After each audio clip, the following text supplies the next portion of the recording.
You're 7 years old. It's Saturday. The glass door is heavier than you are, so your mother pulls it open, and the air hits you all at once. Warm cashews, popcorn, floor wax, and something sweeter underneath it that you'd never be able to name again as an adult. The wooden floorboards give a little when you step on them. In the back, there are parakeets, real ones, chirping under a bare bulb next to the goldfish tanks. You climb onto a red vinyl stool at the lunch counter and spin it once because you always spin it once. Grilled cheese on wax paper, a Coke with too much ice. Your mother sets her purse on the counter and says the thing she always says. We won't be long. That store doesn't exist anymore. Not remodeled, not moved across town. Gone, every single location, in every state erased so completely that most people under 50 have never heard the name. And it happened faster than anyone expected. It wasn't the only one. There was a chain with over 1,000 stores that went from a household name to locked doors in roughly a year and a half. It was a store where you rode an escalator past a toy department the size of a gymnasium, and today the building is a self-storage facility. There were stores where whole towns bought their school clothes, their Christmas presents, their first record, their first bike. You were a kid in America in the 60s and 70s. You walked through doors that no longer exist anywhere on earth. Nobody warned you it was the last time. Because back then, the store wasn't just a place to buy something. One car, one trip, the whole family goes. You knew the layout by heart. You knew which aisle had the model kits, which cashier let you count out your own pennies, which door your father would be waiting by, smoking, when you finally came out. These places were the town square with fluorescent lights. They held birthdays, first jobs, first paychecks, first kisses in the parking lot. They felt permanent. That's the part nobody questioned. It felt like they'd outlive everybody. One, the 5 and dime Woolworths, the 5 and dime, founded in the 1800s, and by the middle of the 20th century, it was so ordinary, so woven into every downtown in America, that it was practically street furniture. Every main street had one, the gold letters, the red front. Inside, it was a department store shrunk down to a child's scale. Sewing notions, turtles, hair ribbons, bins of loose candy you scooped yourself, a lunch counter where a working family could eat for pocket change, and where, in 1960 in Greensboro, 4 college students sat down and refused to leave, and the whole country changed shape around them. Then the shoppers moved, to the malls, to the highway, to the big discount boxes with the enormous parking lots. For many families, the trip downtown just stopped happening. As retail habits changed, the 5 and dime became the store you drove past on your way to somewhere newer. In 1997, the company closed its remaining American Variety stores, all of them. But here's the strange part. The company didn't die, it sold sneakers. 2, gone in 18 months, because Woolworths still exists, just not as anything you'd recognize. Over the following years, the corporation reorganized around its most profitable piece and became the mall chain your grandkids know, Foot Locker. The dime store didn't close, it was quietly replaced from the inside. Now, the fast one, WT Grant. Grant's, if you shop there. Cousin to the dime store, but bigger. Clothes, appliances, furniture, toys. Well over 1,000 locations at its height. Credit for anybody who asked, which is a detail worth remembering. It was the store where you got your Easter shoes, where the layaway slips stacked up behind the register all November. In late 1975, the company filed for bankruptcy, one of the largest American retail failures of its era. By the following winter, liquidation was underway. Shoppers who had gone there every week for 20 years watched the whole thing end in roughly the span of a school year. One season, it's your store. The next season, it's fixtures for sale, bare stockroom, a hand-lettered sign in a window.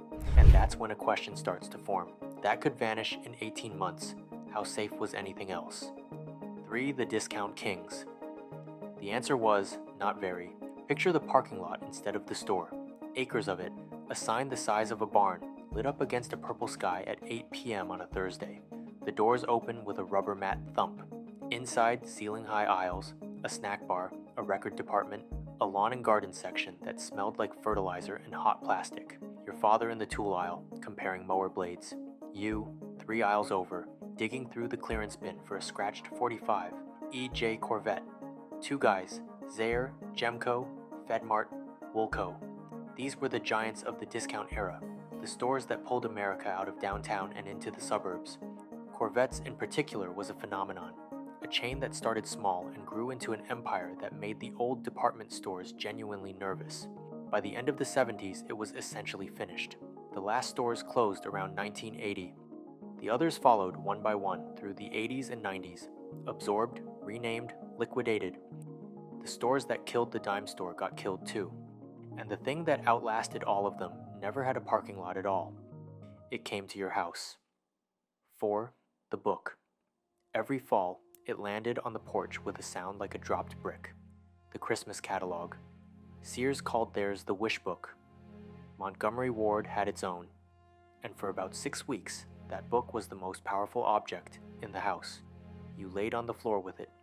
You turned down corners. You circled things in pen, which you weren't supposed to do, and you argued with your brother over which of you had circled the racetrack first. It was hundreds of pages of a life you might get to have.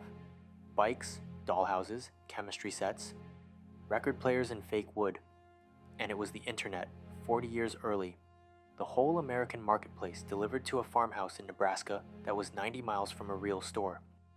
Montgomery Ward ended its catalog in the mid-1980s. Sears ended its big general catalog in 1993. Ward's, one of the oldest retailers in the country, struggled to find its footing against newer competition and closed its doors for good in 2001. The Wish Book didn't just stop coming. Nobody announced it. It simply never showed up again. But there was one more place, and you never actually saw what you were buying until after you'd paid for it. 5. The conveyor belt. And then there was the store that felt like the future, and somehow got left there. You walked in, and there were almost no products. Just a counter, a display case, and a stack of catalogs with tiny golf pencils. You wrote a number on a slip of paper, you handed it over, you waited. And then, through a small door in the wall, your television came out on a conveyor belt. Catalog showrooms, service merchandise, best products. To a kid, it was pure science fiction, a machine that produced Christmas. Best products closed in the late 90s. Service merchandise held on into the early 2000s. The format that felt like tomorrow turned out to be a bridge. And once real online shopping arrived, nobody needed the bridge. 6. The roll call. Say the names fast and watch how many land. Gimbels, Robert Hall, Kresge's, Ben Franklin, T.G. and Y, Kinney Shoes, Tom McCann, Ames, Caldor, Bradley's, Hills, Jamesway, Child World, Kitty City. Some of those you haven't thought about in 40 years. Some of them just put you back in a specific aisle, on a specific afternoon, holding somebody's hand. Every one of them is gone. And this is the part that isn't really about shopping. You can buy everything those stores sold. Faster, cheaper, delivered to your door tomorrow before you're awake. What you can't buy is the going, the Saturday, the heavy door, the smell of popcorn at the front. Your mother 2 aisles over, saying your name in that voice that carried. The lunch counter where you were allowed to order for yourself for the first time, and felt enormous doing it. Those stores weren't the memory. They were the room the memory happened in. And when the room comes down, the memory has nowhere to stand. That's why the sign on the side of a bankrupt building can knock the wind out of a grown adult in a parking lot. It isn't the store, it's the Saturday.